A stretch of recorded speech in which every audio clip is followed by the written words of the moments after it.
What game is easy to learn but also very satisfying to play?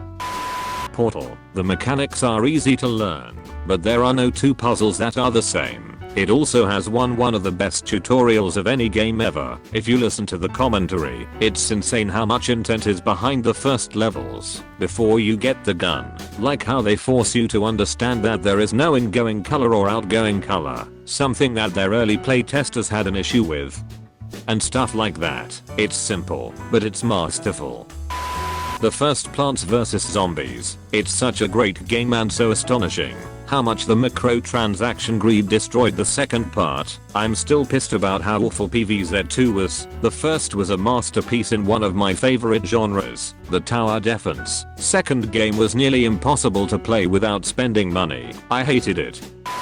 Keep Talking and Nobody Explodes. Requires 2 people and can really challenge your communication skills. Helps a ton if you already know Morse code, but you can stumble your way through regardless. Careful, this game can ruin relationships. It's akin to stealing your girlfriend's star in Mario Party. I really like Love Letter. It's a card game with 16 cards total. You have a card and on your turn you draw one and decide which of the 2 you're going to play. You're trying to get the best card by the end of a short round by deducing which card the other players have by playing your card.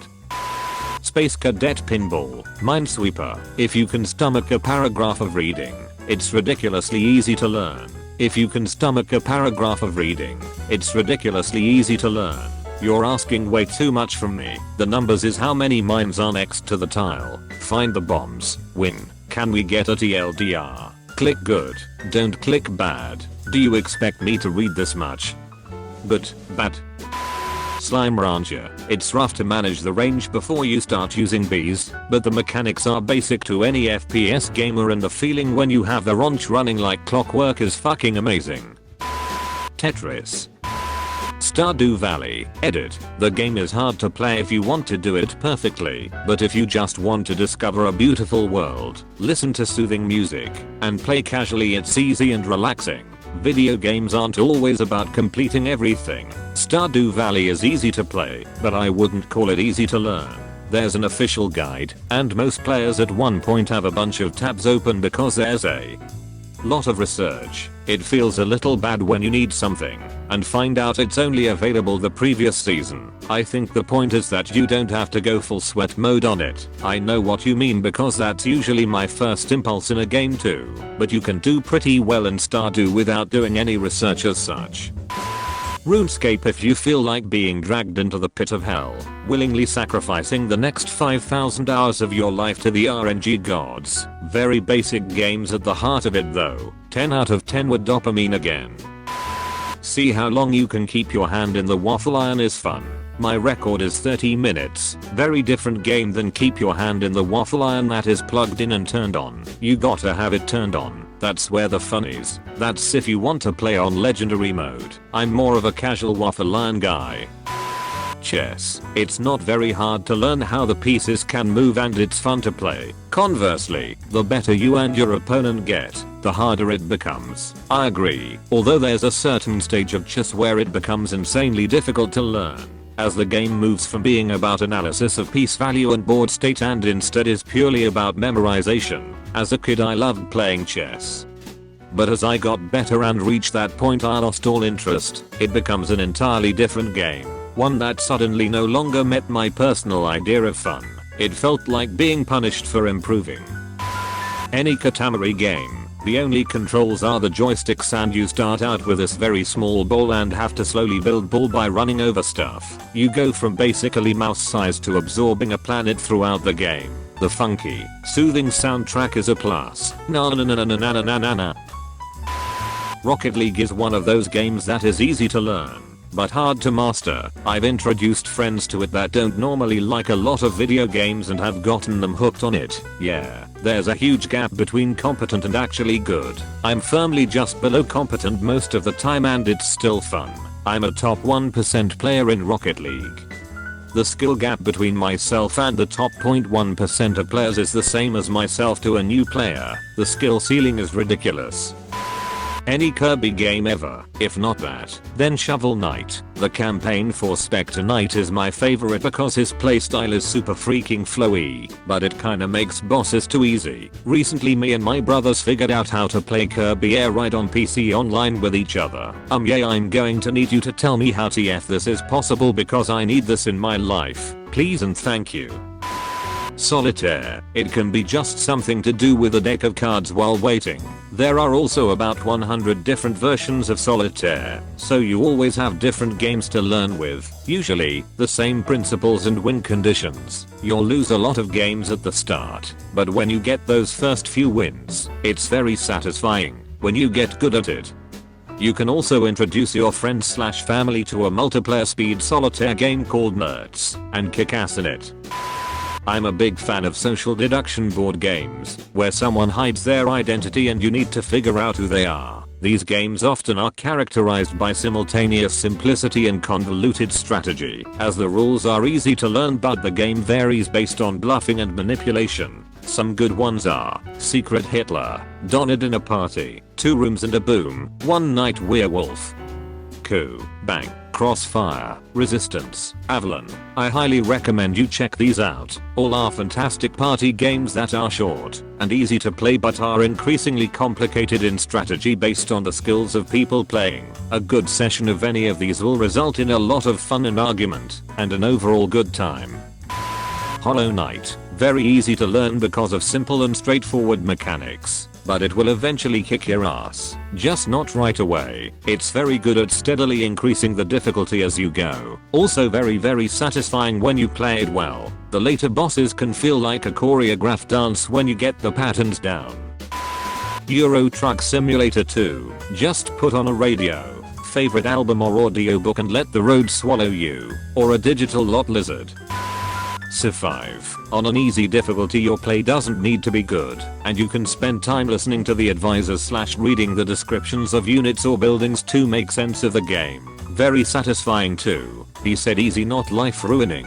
Yeah, you can't just suggest someone start playing Civ without a stern warning about how much of their life will disappear into every game. My boyfriend doesn't play, so he doesn't understand. He asked me what I was doing and I said I was playing Civ. He texted me about 5 hours later and asked me what I was doing and I said I was still playing Civ. He was shocked, but I was like, I'm just barely to the Renaissance though.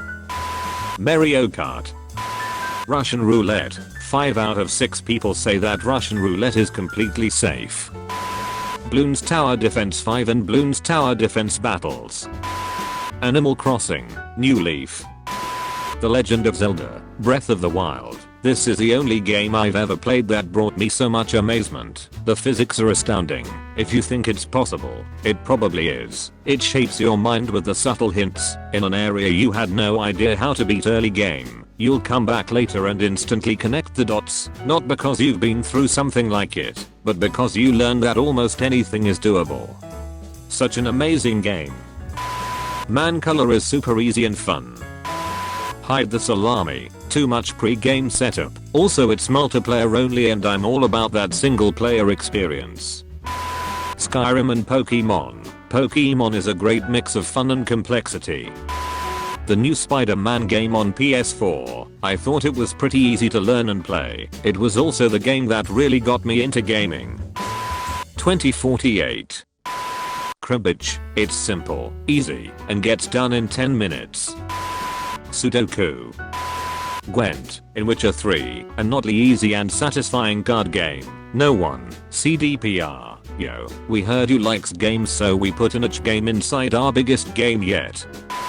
Yahtzee. Nothing more satisfying than yelling out bigger Yahtzee. Yelling out Yahtzee is even more satisfying when you're in a public place and you aren't playing Yahtzee. Backgammon. Very easy to learn but you can spend a lifetime learning its intricacies and every game is different. Halo CE.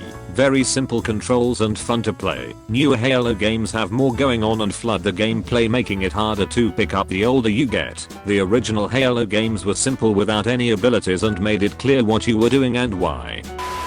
Doom, 1994/2016. Doesn't matter which, press button. see demons explode into multicolored giblets. Also, skiing in Tribes was very easy to pick up. Just mash the space bar and pretend it's a Tony Hawk game, but is still just about the most satisfying online shooter some 20 plus years later. War, but what is it good for? Absolutely nothing. At the risk of sounding basic, The Sims, it's incredibly fun and rewarding, which is why once I pick it up I can't stop playing for weeks. A lot of platformers that have well optimized speedruns. For me it's Mario Odyssey. Checkers, that first 3+ jump, feel like a king, yeah, been chasing that high for a while. Smash Brothers, the basic controls are simple and very accessible. The game is fun both as a party game, with wild settings, and as a serious technical fighting game, with a lot of depth. Warframe, free to play. They are having an anniversary event this week. You start off running along and using just one skill. By week 2 you are bullet jumping and blinding rooms full of people. By week 4 you are death incarnate with a full set of skills on multiple warframes. Dungeons and Dragons. I'm not sure if it counts, but surfing and bee hopping in Counter-Strike are easy to learn, hard to master and very satisfying, and infuriating at times, to play. Spoons. YouTube it if you're not familiar with it. Played this as a drinking game with a group of friends and ended up with scratches on my hands trying to grab a spoon from the center. If you're interested, Drunk Spoons. Play spoons as you normally would, but the person at the end of each round who ends up without a spoon takes a shot. Settlers of Catan, a really good but challenging strategy game. It's definitely very satisfying if you win. Penis Jousting, it's all fun and games until someone loses an eye. What? Pocket Pool. You know, obviously. The game. And now you're playing the game. Shadow of Mordor, Shadow of War, incredibly simple with a higher skill cap if you want to actually perform. They remind you of the controls without being annoying. It feels smooth and well done. You have been visited by the smart studying doggo. You'll be blessed with good grades only if you subscribe to Comment Awards and like the video. PG! On top, food chain, won't stop, new game, hot box that blue haze, one lock, 2 chains, no bras, 2 babes, mic drop, new stage, lights in my rear view, 5 cops, food race, faster than a Tesla, they say I'm exhausted.